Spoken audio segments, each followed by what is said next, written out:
What is going on, fellow Wastelanders? Welcome back to the channel. Shock Radio here, and today we are covering all the latest news this past week in CROSSOUT and what we can expect in the upcoming November update. So we're going to talk about the new Brawl, Feathered Mayhem, no Clan Wars again next week. What is the developers' intention? So we're going to talk a little bit about that, and they also teased the upcoming event pass after Treasure Seeker, so we're gonna look at the details around that. And then with these huge balance changes, I put together a small list of items that you guys should watch out for, and if the prices are cheap on whatever platform you are, these are items you might want to consider picking up before the balance changes go live. So I'm Shock Radio, welcome back to the channel. Let's get into today's news, starting with the Feathered Mayhem Brawl, which is actually a lot of fun. You're using builds they're built like pigeons,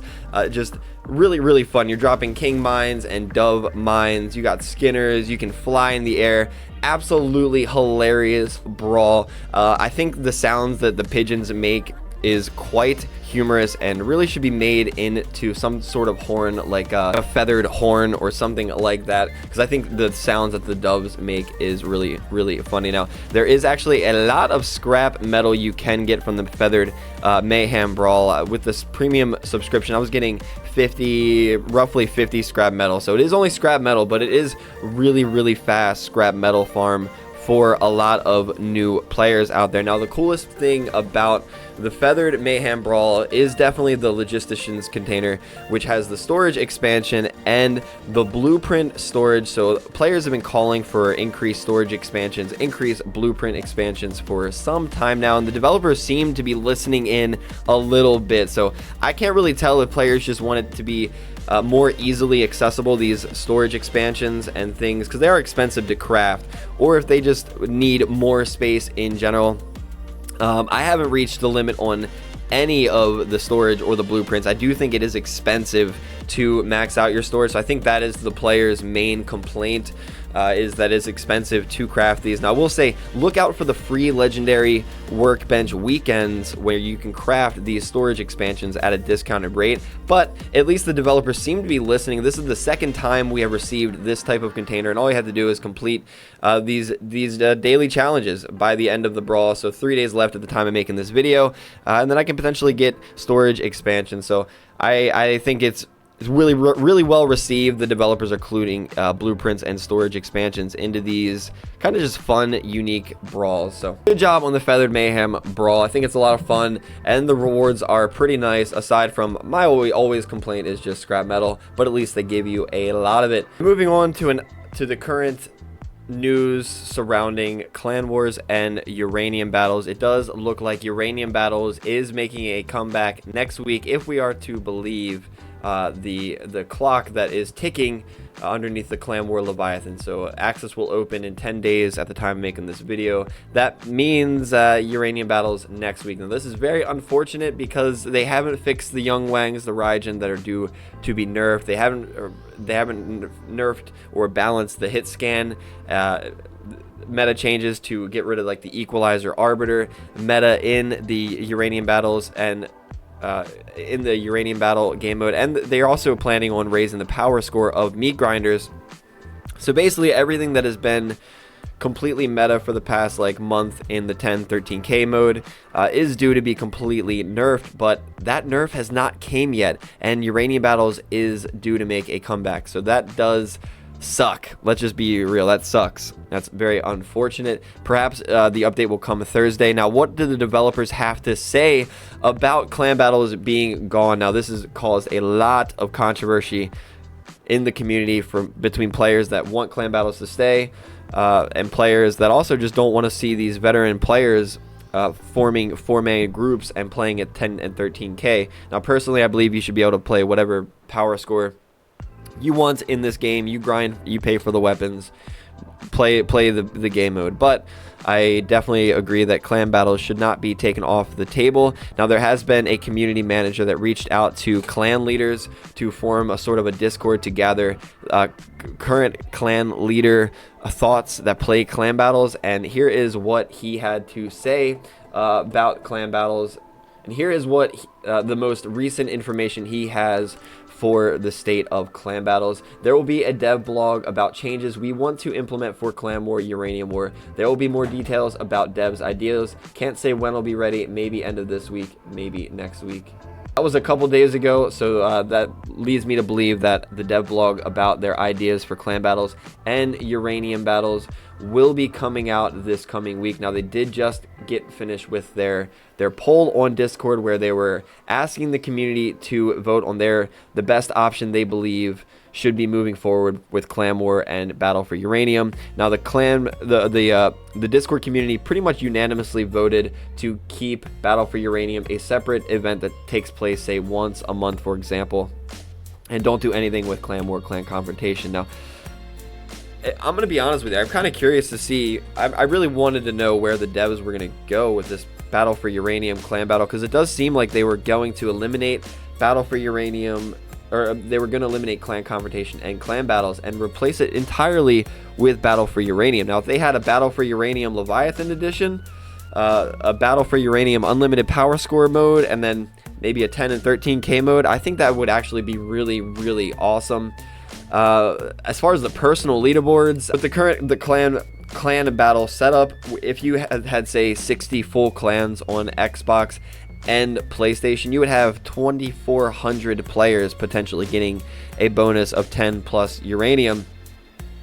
If you had 60 full clans on both platforms, 120 clans, times 20 players, you would get 2,400 players that would be getting bonus ore. But with this clan Battle for Uranium or Battle for Uranium setup, it's actually only 1,000 players potentially getting bonus, and that's if you consider the two leaderboards, 10k and 13k, with the combined leaderboards with Xbox and PlayStation. Now, ultimately, I think this was partly due to the fact of endgame players stocking up so much uranium right at the heels of all of these huge crafting events. We just got done with one relic craft event where it was only 200 uranium to craft a relic, where we see the price of uranium skyrocket, price of relics tank.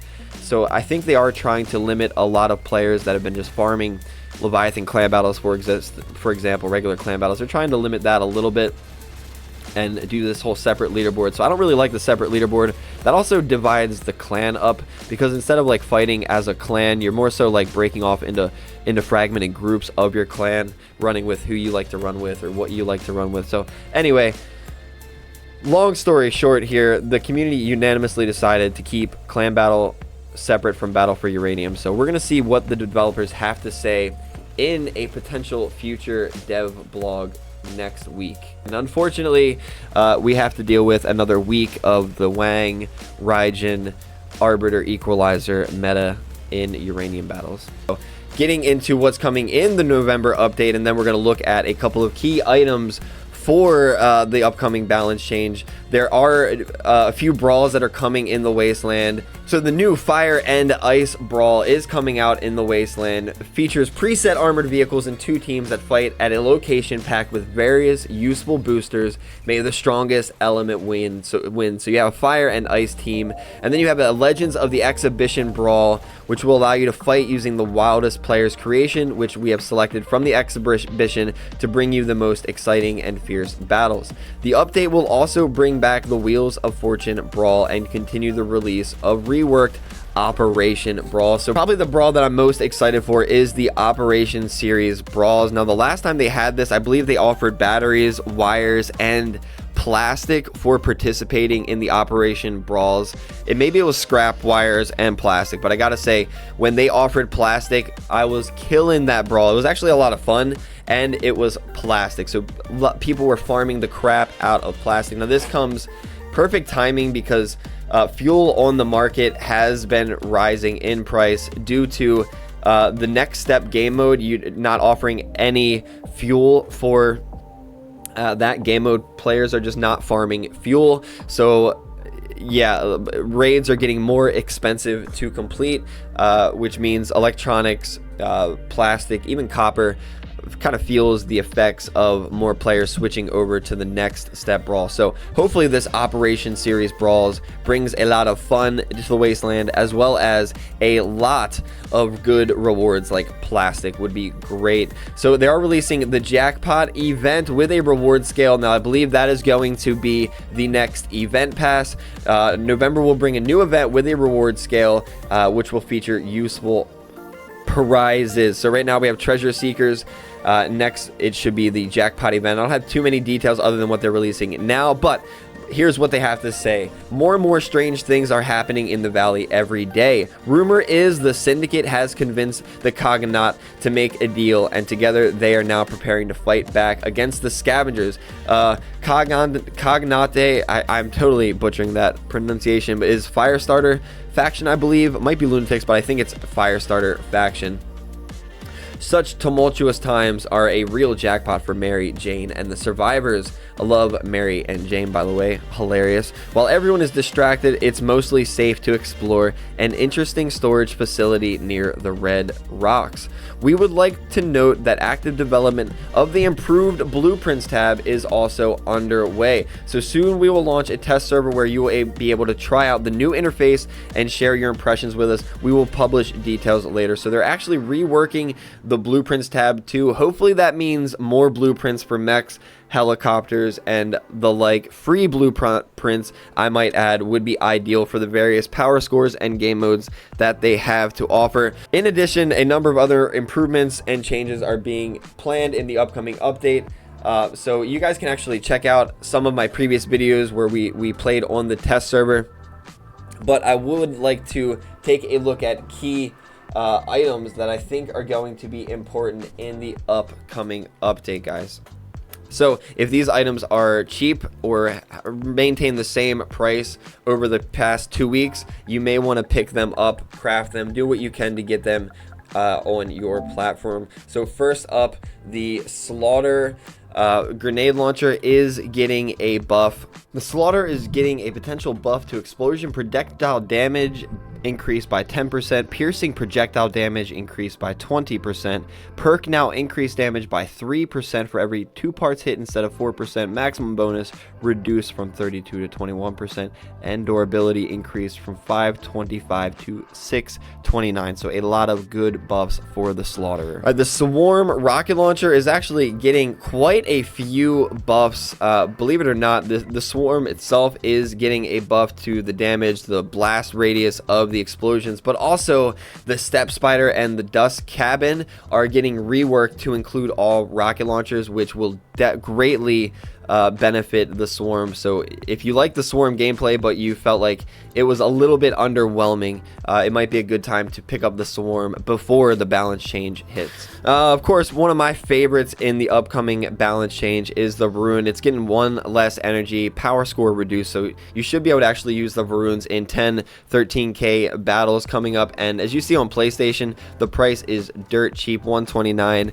I just released a video where I used it accidentally in Clan Wars, got pretty lucky, got some uranium with the runes, and I've just been playing with the runes a lot in PvP, and they are a lot of fun. I cannot wait for the balance changes. So if the price is cheap on your platform, I believe PC, they actually might be more expensive on PC. Pick these guys up. They're definitely going to be worth it with the upcoming changes. All right, guys, the Lucifer rocket launcher perk is getting a rework. So it's going to be a lot easier to stack your perk on the Lucifer. The price hasn't really been changing too much in the past 2 weeks. It's also kind of getting a buff too, if you consider the Step Spider and the Dust Cabin are getting a buff to include all rocket launchers. So you know, the price could go up on Lucifers, and if the price doesn't go up and you just want to use them for fun, they could be quite fun in the upcoming update. So the Hot Rod and the Torero Cabin are both getting similar buffs. An additional perk will also increase spread stability by 25% for the Hot Rod and 50% for the Torero. This is on top of their bonus already for increased accuracy for weapons. So very good buff for the Hot Rod and the Torero, and they're pack only cabins. So if the price is cheap on your platform, it might be worth considering picking 1 or 2 up.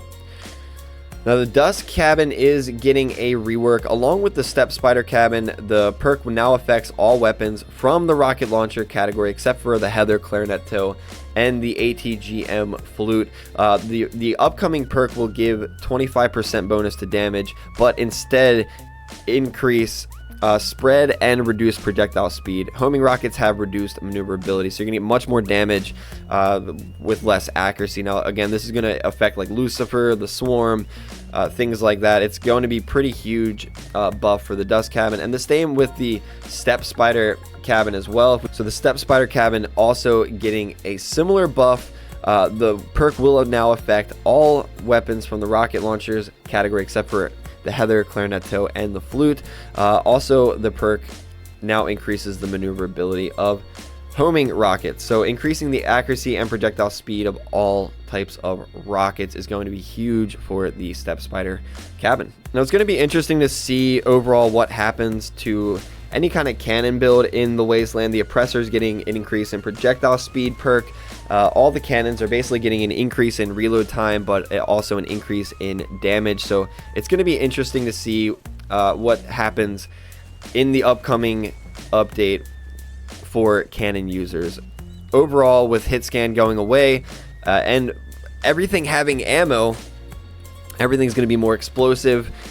Cannons are definitely going to be in a good place, it seems, in the upcoming balance change. Well, that's all I got for you guys today in this video. I appreciate you guys checking out my news content. We will be live tomorrow on Twitch and YouTube Sunday. We have a Treasure Seeker Battle Pass to give away, as well as a few Black Beak packs as well. So join our Discord for details for an awesome community and to take part in all of our various giveaways. I really appreciate your support. Thank you very much for watching, and I will see you guys in the next video.